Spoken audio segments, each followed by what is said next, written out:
India முழுக்க பரபரப்பா பேசப்பட்டிருக்கூடிய ரொம்ப முக்கியமான ஒரு விஷயம் எது அப்படின்னா, கிட்டத்தட்ட 150 கோடி செலவுல RSS அமைப்பு அவங்களுடைய புது ஆபீஸ டெல்லியில துவங்கி இருக்காங்க. இது மாதிரி பிரம்மாண்டமான பில்டிங் RSS ஒண்ணு புதுசு கிடையாது. RSS இதுவரைக்கும் 76 அமைப்புகளை வச்சிருக்காங்க. இந்த 76 அமைப்புகளுக்கு கீழே நூத்துக்கணக்கான அமைப்புகள் செயல்பட்டு இருக்காங்க. இது எல்லாத்துக்கும் ஆபீஸ் இருக்கு, சொத்து இருக்கு, பில்டிங் இருக்கு.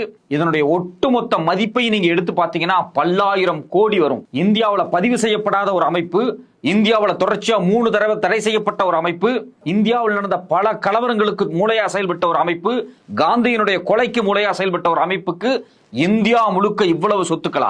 இந்திய அரசியலமைப்பு சட்டத்துல பதிவு செய்யப்படாத ஒரு அமைப்புக்கு டெல்லியில 150 கோடியில 12 ஃப்ளோர்ல 300 ரூம்களை கொண்ட ஒரு ஆபீஸ எப்படி உருவாக்குனாங்க? இந்த RSS அமைப்புக்கு கடந்த 100 வருஷமாக யார் ஃபண்ட் கொடுத்துக்கிட்டு இருக்காங்க?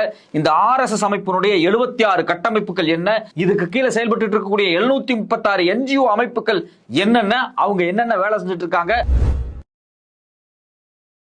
2014 மோடி அரசாங்கம் ஆட்சிக்கு வந்ததுக்கு பிறகு இடைப்பட்ட ஒரு 3-4 ஆண்டுகள்ல மட்டும் அமெரிக்காவிலிருந்து பல்லாயிரம் கோடி ரூபாய் இந்த RSS துணை அமைப்புகளுக்கு நேரடியாக பல்வேறு அமெரிக்க அமைப்புகளால் அனுப்பப்பட்டிருக்கு. அமெரிக்காவிலிருந்து இத்தனாயிரம் கோடி ரூபாய் பணத்தை இந்தியாவில் இருக்கக்கூடிய இந்த RSS அமைப்புக்கு அனுப்புனது யாரு? இதுக்கு பின்னாடி செயல்பட்டு இருக்கக்கூடிய சர்வதேச நிதி கட்டமைப்பு என்ன அப்படின்னு சர்வதேச பத்திரிகையான அல் ஜசீரா ரொம்ப விரிவா ஒரு கட்டுரை எழுதினாங்க.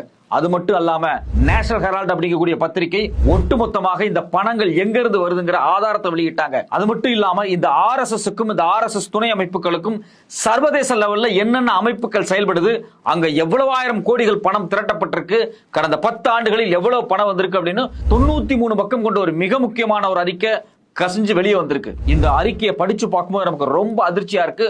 ஆதாரப்பூர்வமா என்னென்ன தேதிகள்ல எவ்வளவு பணம் எந்தெந்த அமைப்புகளுக்கு அனுப்பப்பட்டதுன்னு லிஸ்ட் அவுட் பண்ணிருக்காங்க. இப்படி அமெரிக்காவில இருந்து இந்த RSS அமைப்புக்கு பணம் அனுப்பின அமைப்புகள் யார் யார், அந்த பணம் இந்தியாவில் எதுக்காக செலவு செய்யப்பட்டிருக்கு அப்படிங்கிற கேள்வி ரொம்ப முக்கியமானது. இது எல்லாம் நமக்கு தெரியணும்னா அந்த 63 பக்க அறிக்கையில என்ன இருக்குன்னு நமக்கு தெரியணும். இந்தியன் டெவலப்மெண்ட் ஃபண்ட், இந்த பேரை பார்க்கும்போது ஏதோ ஒரு பொதுநல தொண்டு நிறுவனம் மாதிரி இருக்கு. ஆனா சர்வதேசத்துல RSSக்கு ஒட்டுமொத்தமாக பணத்தை வசூல் பண்ணி இந்தியாக்குள்ளேயும் பல நாடுகளுக்குள்ளேயும் பணத்தை கொண்டு போய் கொடுக்கக்கூடிய இந்த அமைப்பு அமெரிக்காவில் எப்ப துவங்கப்பட்டது? இந்த அமைப்பு தமிழ்நாட்டில் இருக்கக்கூடிய 26 அமைப்புகளுக்கு பணத்தை அனுப்பிச்சிருக்காங்க.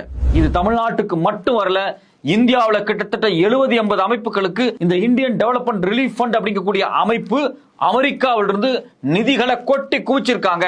இப்படி வரக்கூடிய நிதியை பயன்படுத்தி தமிழ்நாட்டில், சென்னையில, மெட்ராஸ் IITல எப்படி திராவிட இயக்க அரசியலை ஒண்ணுமே இல்லாம பண்றதுக்காக பல திங்க் டேங்க் உட்கார்ந்து விவாதம் பண்ணிக்கிட்டு இருக்காங்க. இந்த இந்தியன் டெவலப்மெண்ட் ஃபண்ட் கிட்ட இருந்து தமிழ்நாட்டில் யாரெல்லாம் பணம் வாங்கிட்டு இருக்காங்க, அவங்க இங்க பண்ணிட்டு இருக்கக்கூடிய அரசியல் வேலைகள் என்னென்ன?